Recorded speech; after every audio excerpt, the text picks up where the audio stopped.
Hi everyone. I thought we'd just make a short video to show you where I am with the Vixen at the moment. Here we are with the outboard wings in place. She's looking a lot better now. Still yet to obviously do the canopy area, but I'm still waiting on my pilot to arrive so I can do the sunken cockpit.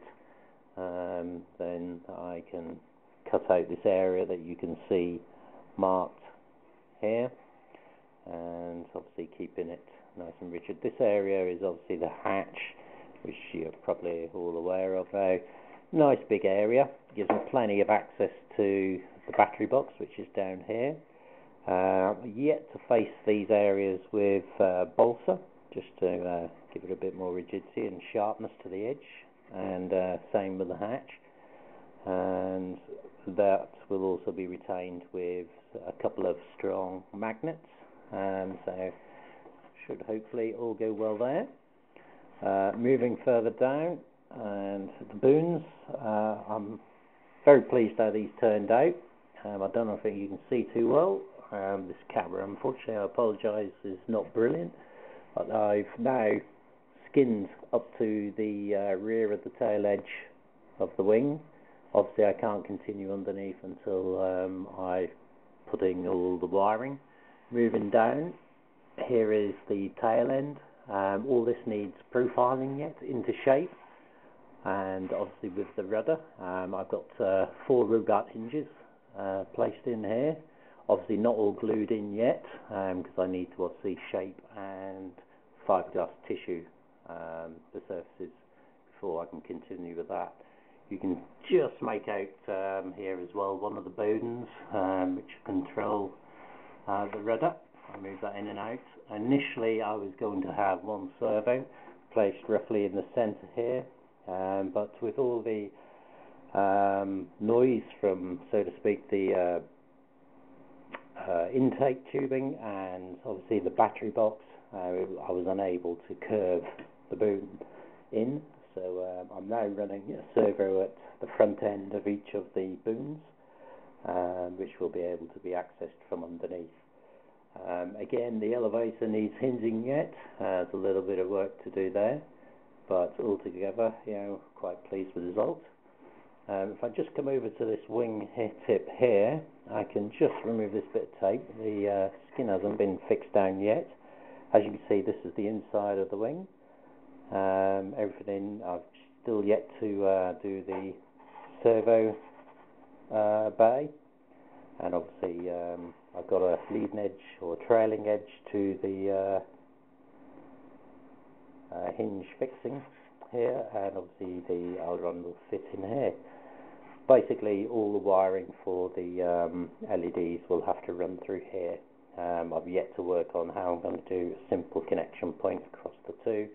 Possibly what I'm going to do is build a little box in here, ply box, or balsa box, with an opening on the face of the rib, which will have a JTS socket for the LEDs, and then obviously the servo sockets into the side, so it will be a simple process of just connecting the two together.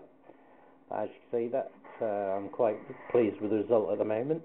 What I've also done on these wings, I've had to think a little bit ahead, is because I wanted to use fuel tanks. If I flip this over, you can just see here I have a ply tab. This is attached to the rib and with the aluminium tubing running through, so it helps to retain the tubing in place as well. But the intention is, if I just pop this down, grab the next piece, is here I have one of the pylons which will hold the fuel tank. The idea is I have a little slot back here which will then fix over the top like so. Not easy to do. Here we are, and that, when that's it in place, if I flip it over, now you can see once it's in place that will quite nicely sit in place. Obviously I can't glue this in place until I've done the full leading edge, because I just won't be able to sand the leading edge. You can just see on the inside there's 2 little bits of bone tubing here, The idea is on the fuel tank there will be a couple of pieces of the Bowden snake which will poke out the top of the tank, and they will just slide in, and the tanks will be retained with a couple of magnets as well. Hopefully that should keep everything nicely and secure. Yep, I will just flip it over and show you the underside. Okay, here's the underside. As you can see, there's a big contrast from the top. Fair bit to be done obviously inside yet, all the wiring, etc. And then obviously the final skinning will be done. As you can see down here, these are the Bowdens, or the snakes, running all the way down through. They run all the way through the boom and to the inside of the rudder. This is where I intend to locate the servos and one across that way as well. Obviously, because you can see that we have these ducts and the battery box, and it was now impossible to be able to route them. I was intended hopefully try and mount the servo here, but to no avail. But hey, never mind. So here we are. Noticed, should I say, yesterday I have a problem with these retracts in this location as well. As I come down, I probably might be able to show you if this camera holds.